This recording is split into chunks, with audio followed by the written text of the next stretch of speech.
Засгийн газрын үйл ажиллагааны хөтөлбөр 4 жилийн хөтөлбөрийн талдаа ороод хилцэж байна. Тэгэхээр өөрөөр хэлбэл өнгөрсөн 2 жилийн хугацаанд бол 2 ерөнхий сайд солигдсон, оюурд нь ерөнхий сайд, Цандан шатар гэсэн 2 ерөнхий сайд болон кабинетийн сайд нар одоо энэ ажлуудыг хийжээ. Тэгээд үр дүн бол үнэхээр хангалттай байна. 2 жилийн хугацаанд 62 их 80 төгрөг зарсан байна. Тэгээд энэ үзүүлэлтүүдийн хэмжих гээд 16 одоо юм 3 бодлогын үзүүлэлт 16 үзүүлэлт тавьсан. Гэтэл одоо эндээс хэмжих болцоотой 13 ингээд үзээд хахад энэ 13-аас 9 нь бүгдээр ухарсан байна. Өөрөөр хэлбэл 30% үзүүлэлттэй. Тэгээ одоо яг ам ажил хоёр нь алд дэрэм зөрүүтэй байдгийн жишээ нь яг ерөнхий сайд болохтой ч юм уу сайд болохтой гоё юм ярьдаг.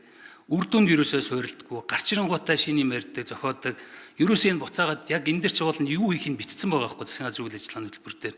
Тэр үр дүн чиглээгүй ийм дүр зургууд харагдаж байна. Энэ 3 бодлогын одоо жишээг авч үзье. Бүгдээрээ дордсон. Хүний хөгжлийн бодлого гэж байна.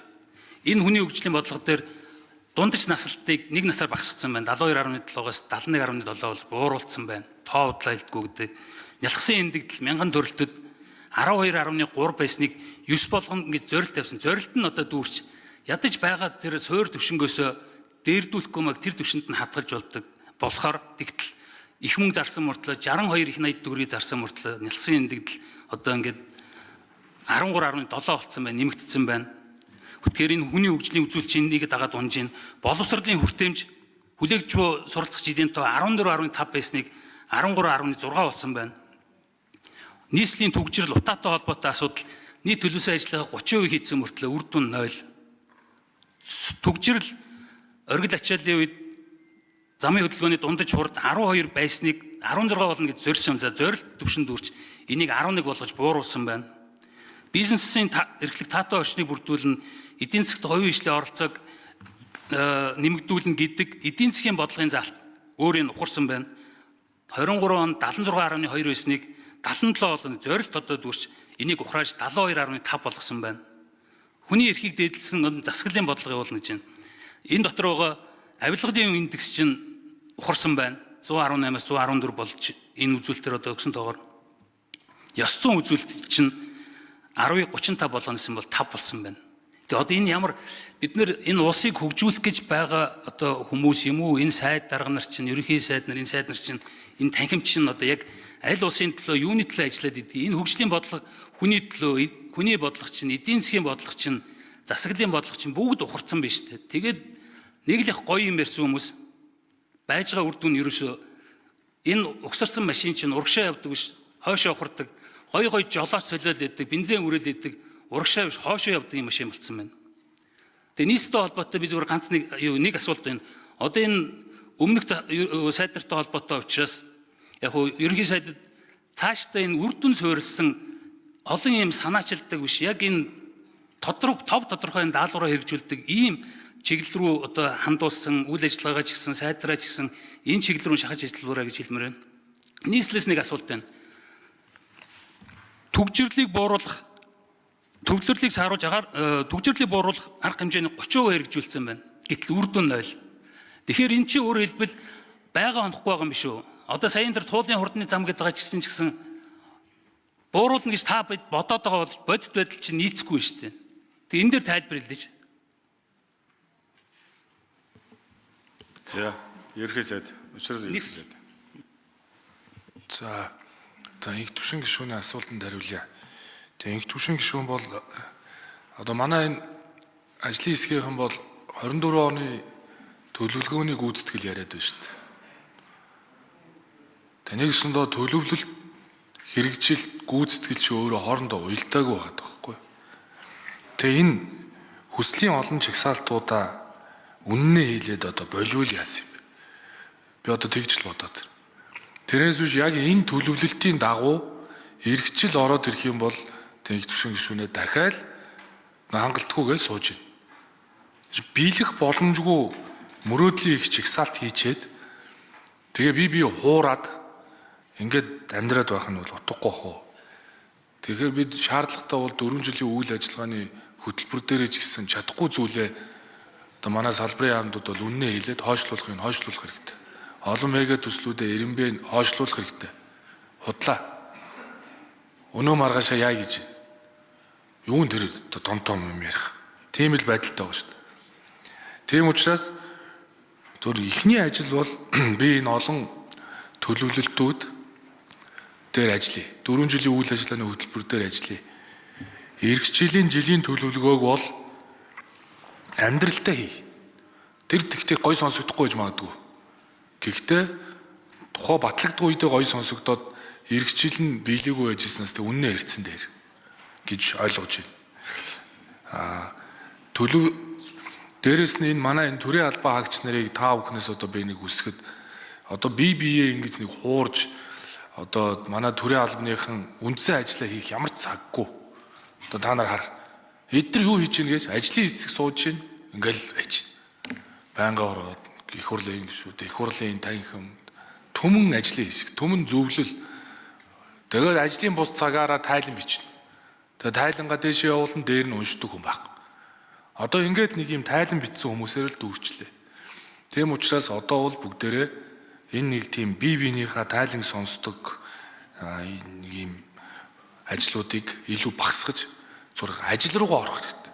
Гудамж талбай дээр гарч ард түмний амьдрал донд орж ажиллахгүй бол одоо ингээл нэг бие сонсоол ямар байна гэдэг ингэсээр байтал.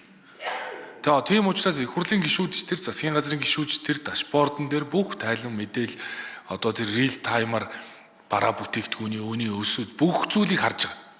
Ингээ харж байхад заавал тэрийг цаасаар бичвэл бие цаг заваа үрэх хэрэггүй.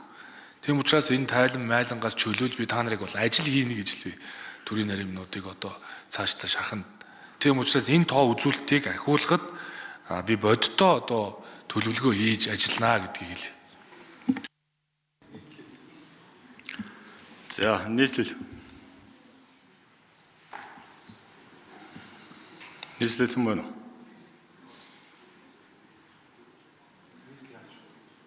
Түрүүний зарласан шүү дээ ажлын хэсэг.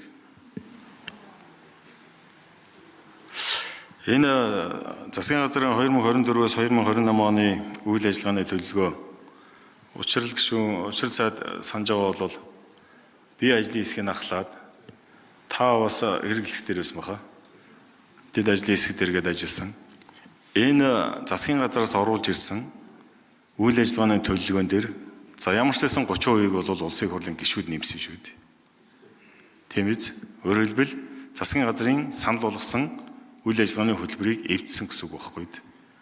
Тэгэхээр бас ерөнхий сайд энэ дээр бас дүгнэлт хийгээд шаардлагатай бол бас оруулж ир тодтох юм уу яадаг иймэрхүү зүйл бас байж болох. Яг тэгэхээр бид өөрсдөө бас энд нэмсэн л асуудал байгаа шүү дээ. За. Тодруулах уу?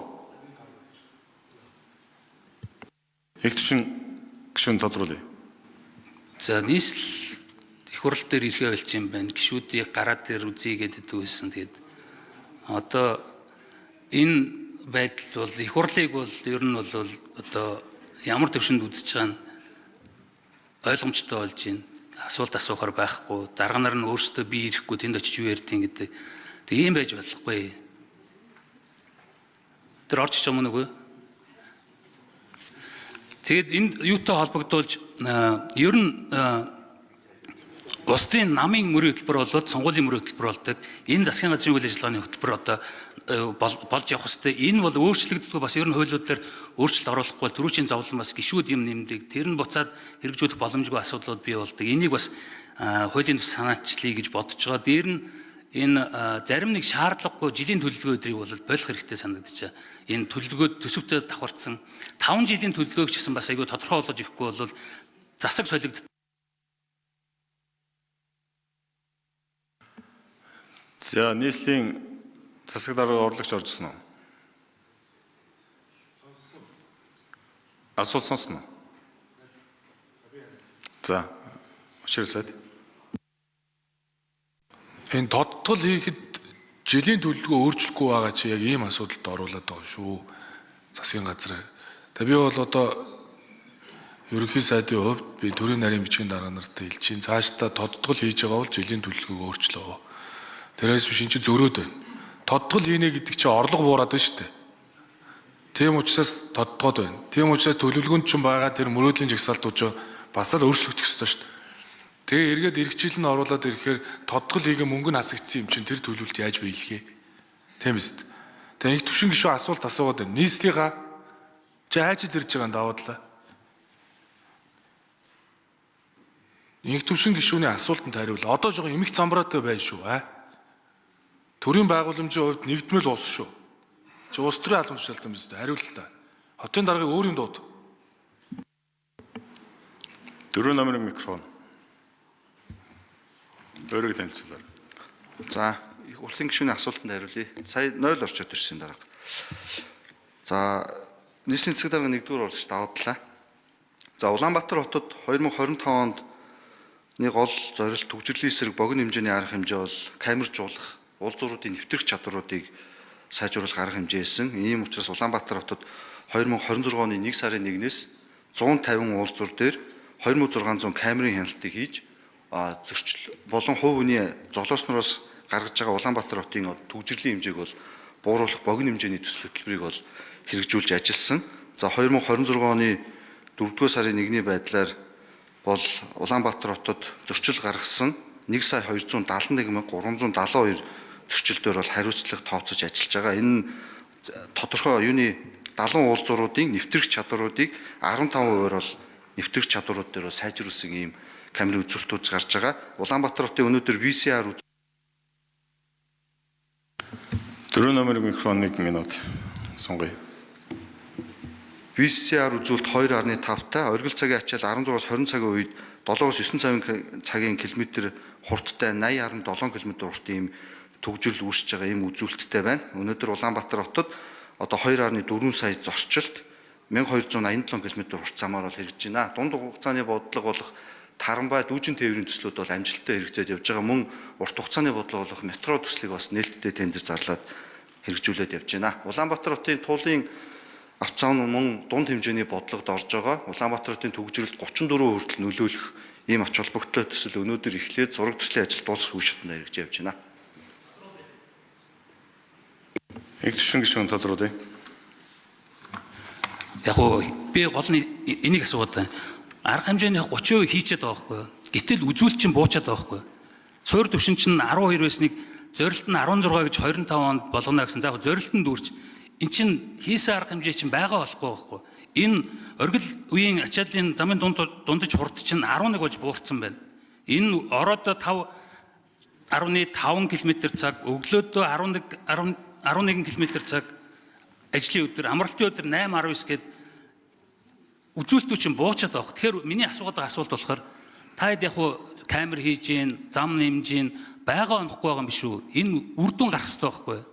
Энэ үзүүлэлтүүд чинь буугах хэрэгтэй байхгүй юу? Тэрнээс ингээд буцаад эн чинь сайжирдггүй мууддаг юм мөнгө зараад байгаа юм биш үү гэж.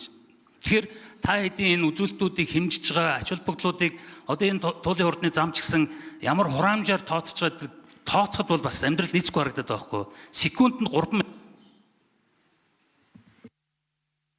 4 номер. За их төвшин гишүүний асуултанд хариулъя. Засаг дарга 1-р уулзалт даваадлаа. За 2025 онд үзүүлэлт болсон гол үзүүлэлтэн дээр нөлөөсөн Улаанбаатар хотын автомашины импорт байсан. За өмнөх жилүүдийг харьцуулбал ойролцоогоор 30-аас 35 мянган машин жил болгон Монгол улсад одоо Улаанбаатар хотод нэмэгддэг байсан бол 2025 онд бол 70 мянган машин импортлогдож орж ирж өмнөх үеийнхээс бол 2.1 дахин нэмэгдсэн. Энэ нь бол бас дугаарын хязгаарлалт болон бусад зүйлүүдтэй одоо холбогдож байгаа гэж дүгнэж байгаа. Ийм учраас бол одоо автомашины импорт эрс 2025 онд нэмэгдснээс бол зарим үзүүлэлтүүд бол үзүүлэлтүүд бол хүндэрсэн гэж харж байгаа. Харин камер болон богино хугацааны арга хэмжээнүүдээс уул зуруудын нэгтгэх чадвар бол сайжирж байгаа. Буюу замын хэмжээ машинтай харьцуулахад VCR хэмжээ бол 2.50 дээр гээд машинтайгаа замаа харьцуулахад бол үзүүлэлтүүд бол сайжирж байгаа гэж харагдаж байна.